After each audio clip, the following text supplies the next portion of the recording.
Corporación Inmanente. Presencia internacional en medios. Gracias por continuar con nosotros. Nos están haciendo unas preguntas que ahorita vamos a dar lectura a ellas, mientras nos está comentando el doctor de la historia, para que entendamos bien esto. Estábamos con los egipcios. Sí, con los egipcios, ¿no? Que cantábamos, ¿no? Ya lo mencionan, pero al parecer no resulta ser tan importante para ellos. Y bueno, de ahí tendríamos que dar literalmente saltos de cientos de miles de años, ¿no? Porque bueno, son muchísimas las personas que se sabe y que seguramente muchas otras de las que no se sabe, pero debieron haber aportado bastante. Uno de ellos, seguramente conocidos por todos, que tuvo que ver en muchísimas áreas, fue Leonardo da Vinci, que por cierto aquí el doctor Chan es un admirador, ¿no? Y bueno, fue un hombre excepcional, definitivamente. Entonces bueno, desde Leonardo da Vinci, que ya empieza a hacer desde estudios de dibujos, también muy importante, ¿no? en esta área, pero según yo, y bueno, los historiadores, alguien que fue un parteaguas en cuanto al estudio de la anatomía, que vino a romper, digamos, un poco con la escuela galénica, fue precisamente Andreas Vesalio, ¿no? Andreas Vesalio, estamos por ahí hablando de mediados del 1500, por ahí.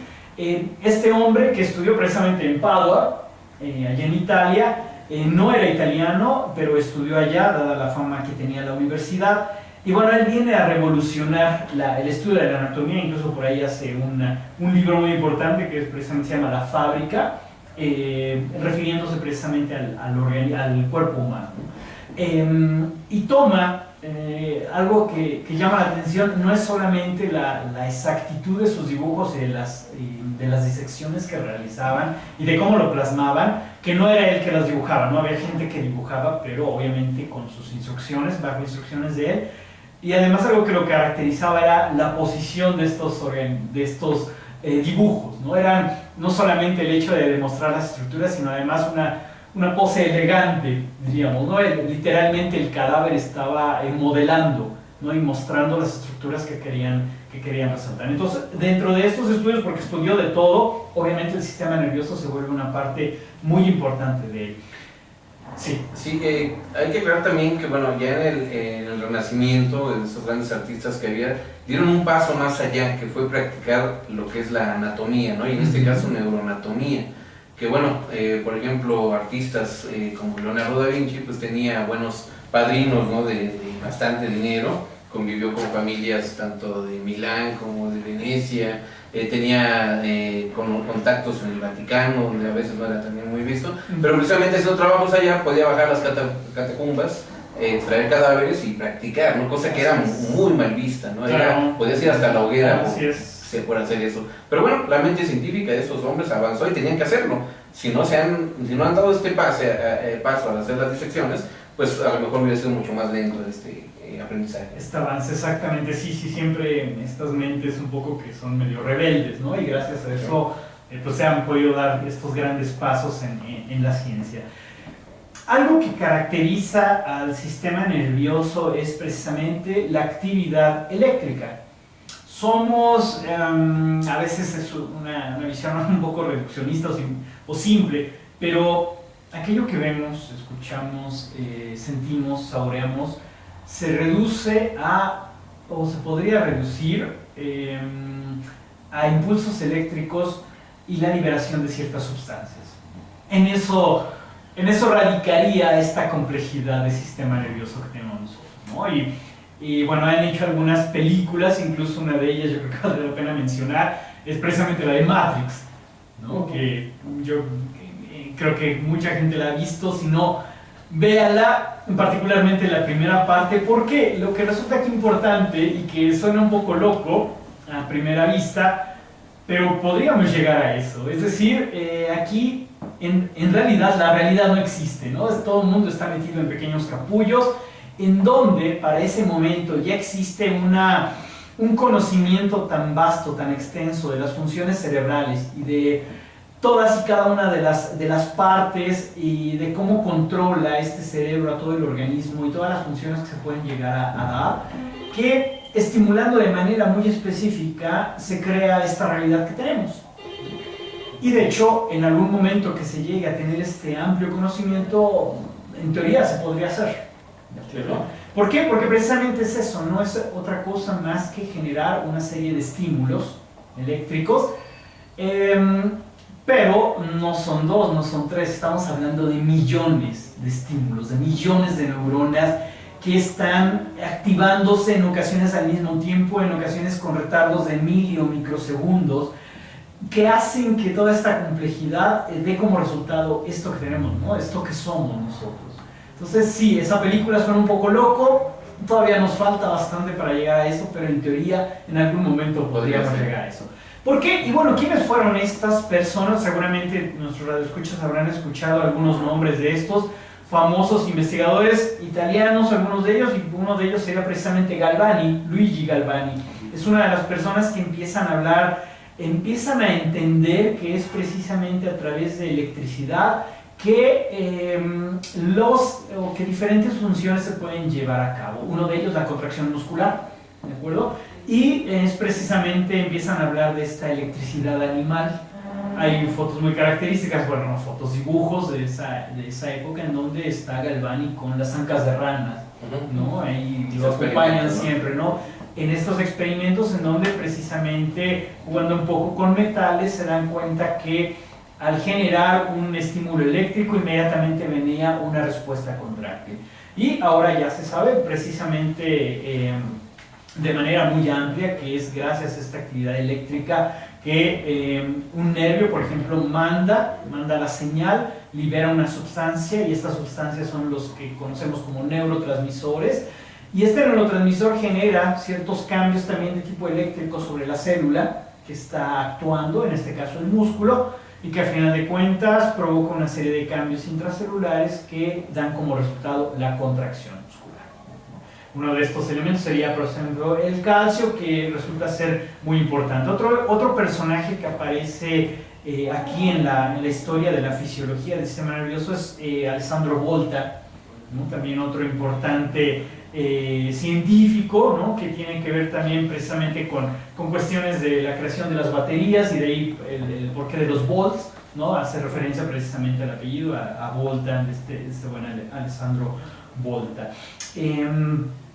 Entonces ellos son los primeros responsables, digamos, en establecer o en dar la idea de que era la electricidad la encargada o necesaria para que este sistema nervioso estuviera trabajando, ¿no? Ya sea que para que él mismo se comunicara o simplemente para que las órdenes que salían de él pudieran cumplirse, por decirlo de esta manera, ¿no? Es decir, el típico ejemplo a través de la estimulación en el músculo esquelético y generar la contracción. Ahora sabemos que, bueno, es la manera típica en cómo se comunica este sistema nervioso, ¿no? A través de electricidad y a través de sustancias químicas. Hombres también importantes, seguramente lo han escuchado, que tienen que ver, por ejemplo, con Broca o Broca, ¿no? Que tienen que ver con a las afases, ¿no? Cuando existen problemas tanto en la producción del lenguaje o bien en entender el lenguaje, ¿no? Que ahí sería otro más, que sería Wernicke, fue otro investigador muy importante. Y bueno, así podremos seguir durante casi cada año, ¿no? Durante estos siglos que han participado. Sin embargo, dos personajes que a partir de ellos creo que se podrían, bueno, de hecho uno de ellos es considerado el padre de las neurociencias, precisamente Santiago Ramón y Cajal, un español, un científico español, contemporáneo de otro científico, pero es italiano, que es Camillo Golgi, ¿no? Y gracias al trabajo que de manera independiente cada uno realiza, pero al tomar Santiago Ramón y Cajal los métodos de tinción que utiliza Camillo Golgi, es que logra descubrir y hacer estos dibujos tan impresionantes para la época. No estamos hablando de finales o de la segunda mitad del 1800, que hacen dibujos de diferentes estructuras del encéfalo a nivel ya celular, con una exactitud impresionante, que ahora gracias a la microscopía electrónica, la microscopía confocal o a los microscopios de multifotones, se corrobora que sí, efectivamente, es como ellos lo habían dibujado, ¿no? Ahora ya con estos softwares que te ponen todo de colores y mucho más bonito, pero que la conclusión es en muchos aspectos prácticamente la misma, ¿no? Y estamos hablando de gente de hace más de 200 años, ¿no? Más de 150 años al menos. Y al no tener esta tecnología tenían que ir haciendo la inspección clínica, ¿no? Mencionabas el caso de Wernicke, de Broca, ¿no? Donde veían que tras un episodio vascular, una situación, y por ejemplo que veían que se paralizaba el lado derecho, ¿no? O empezó a ver esta relación, veían que dejaban de hablar, por ejemplo, y bueno, ya con la situación del entrecruzamiento que hay de las fibras, veían, o se llegó a afirmar que nosotros hablamos con el cerebro izquierdo, ¿no? O con el hemisferio, ¿no? Porque también se iba a preguntar, ¿tenemos uno o dos cerebros, no? Es muy complejo, de hecho hay tres, ahorita lo vamos a ver, tres estructuras, ¿no?